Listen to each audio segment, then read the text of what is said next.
Okay. Sure, yeah. Or I guess it's a smart way to do things as long as your partner companies are holding up their end of the bargain and putting on a great event. And I don't know how much is the fault of their third party or their partners versus how much. I mean, Valve let things down. has spent a lot of time and money and effort into making that stuff look legit. Right. Yeah, like the International, like the last 2 years, which I've watched little chunks of it, look great. That production is insane. Like, I know, Drew, I think you maybe saw a little bit of, they always do the behind the scenes. They walk back into there, and I seem to remember you being pretty impressed with the operation they had going on in there. Like, it's crazy. It's very clear that they care about it, and they, they're willing to put their best foot forward. Right. So they're earnest about it. Yeah, totally. So in that spirit, so the production had already been kind of a mess, and then they yanked one of the commentators off the desk, like basically midstream on, I think, Friday morning. Just like that fucking big buck hunter tournament. And for similar reasons, as I understand. I don't. Well, there was a live streamed big buck hunter tournament that, like, the commentator for it was on Twitch one Friday night. Wasn't he like blind drunk? And he seemed like he was just fucked up and was saying some untoward things about maybe some of it was hosted in a bar. And he was saying some things about some of the ladies in the bar that was maybe a little okay. Yeah, you're like, dude, that'll do it. You're wasted, huh? Yeah. And also, I don't know that anything that dire transpired.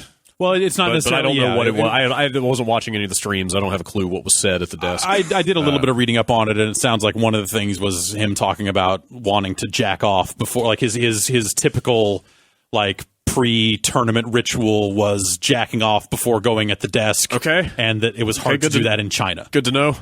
I'm paraphrasing, and I probably have some aspect of it wrong, but it was something about that loose topic. Okay. For the record, I met James once or twice, and he came on the Daily Dota one time. And was always super cordial. But I haven't kept up with the stuff. I don't know. And everything I've been reading about this stuff makes it sound like that's kind of his style. Yeah. And he's kind of known for that. Like he's a little off color at times, and it's not necessarily disgusting at other people's expense. It's more. I read some of the other stuff. Okay, a couple of examples were brought to my attention that I would describe as beyond the pale. Did he choke someone or get choked? I figure like that's the ultimate in fucking esports transgression, right? Not quite there yet. Okay, well maybe next time. Anyway, all right then. So his dismissal was fairly unceremonious, and abrupt. But it seemed like that was going to be the end of it until Gabe Newell went on Reddit. And I should probably just read that whole post, right? Yeah, you should actually read that whole post. It's on our knife crafting. You'd think it would be knife crafting, but they got knife crafting. I don't know. Yeah. Fucking Reddit, right? Here is the entirety of Gabe Newell's post. What's his username? I actually don't remember. I don't have it in front of me. I just have the text copied here. But the full post, 2 things. 1, James. We've had issues with James at previous events. Some Valve people lobbied to bring him back for Shanghai, feeling that he deserved another chance. That was a mistake. James is an ass, and we won't be working with him again. 2, as long as we're firing people, we are also firing the production company that we've been working with on the Shanghai Major. They will be replaced, and we hope to get this turned around before the main event. End of post. That's it. Wow. I just came really out of nowhere. Appreciate the directness that's from a CEO. That's basically the reason I wanted to bring this news story up, was to kind of see what you guys thought from outside of the Dota world about this kind of like insane forthrightness from basically one of the most powerful people in video games. It seems ultra fucking shitty. So that's when, I forget who asked at the beginning of this, are people mad at Gabe? I would say, like, if anybody's mad at Gabe, it's for things like that. It's kind of this idea that it's super blunt and unprofessional. It just, like, I'm sure that, they probably have legitimate issues, right? I'm not going to sit there and discount what he's saying. Yeah. It's just like an incredibly petty way to address it. Yeah. that didn't have to go this way. Yeah. Like, I get that it's fucking Valve and he doesn't fucking answer to anybody and who gives a shit. Yeah. But fucking come on. You can kind of still police yourself a little bit. It ends up making, like, I don't know. Again, I'm outside this scene, so whatever, but it makes Dota look like a fucking joke when that's the response from the guy at the top. Right. And this was definitely the thing that got like the attention of all the people I know who don't give a shit about Dota. Right. Like I only knew about what was going on from my friends that morning, but after Gabe made this post, it was like everybody on my Twitter feed was making snarky jokes about Gabe Newell being a badass or whatever, Yeah. I think it's a bad look for him. Yeah, I get that, like he wants to get emails from people and wants to be of the people or appear that way, or that's the impression I get. Oh, that's right. He did end his post with his email address. Yeah. Like, as always, I can be reached at. But I just think it's a horrible look. Yeah, but I think a lot about Valve and the way that they kind of carry themselves is increasingly insane to me in terms of them just like, we're this black box. Yeah. We're like, okay, then we're going to announce pre-orders and do this stuff with HTC because they're a partner, and then it's just going to be like the Valve employees, hey, we're starting this stuff up today. I don't know, like their communication seems like very fucking spotty and weird. There's definitely an aloofness there. Yeah. Which you can get away with as long as the products are really good, which they generally are. Yeah, totally. So, I mean, they're getting it. Unless you're like interested in Steam support, which is apparently not I guess great. There is that. As long as everything is working fine, Valve is great. They're fucking perfect. Yeah. Whenever anything goes weird, it's like, who's gonna, like when people started seeing other people's like profile pages and stuff like that, and then like hours went by before someone finally said like, oh yeah, here's what we think happened. Yeah. Well, when quietly, in a case like that, you need to be reasonably sure you know what happened before you message it. I feel like the messaging could have been a little more official in nature, maybe a little more wide-reaching than it ended up. Anyway, whatever. That's, who cares? Like, fucking debating messaging strategy. Like, this is the dumbest fucking rabbit hole to go down. Yeah.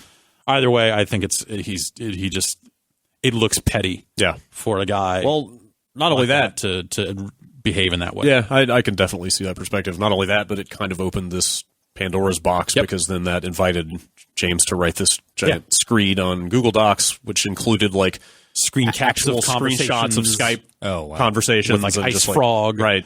And just saying like, well, like here's what was said where they were like totally welcoming me back, and then I thought I was doing what they wanted, and it's just like it turns into a real like he said she said at some point. Is he defending the stuff he said that led to the firing? I didn't read the entire thing yet. Okay, so I'm not because if he just got fired over controversial comments, I don't know why would a 17-page. Well, so that's the thing. It went into all this other stuff.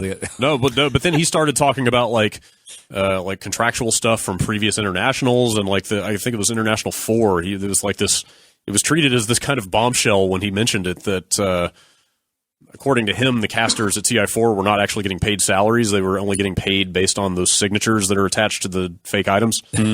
And like the more signatures you sold on items, the more money you got. But otherwise, that was how you got paid. Commission only, basically. But then other casters came out and said, like, yeah, they floated that idea early on, but then it got rejected, and like people ended up getting paid a salary anyway. So like that's not actually what happened. But like, but again, like that just illustrates the point, right? Of like, once the gloves are off with this kind of public discourse, like it's just going to be a bunch of wild and woolly, like half truths flying back. I and forth. don't work in public relations, and I hope to never.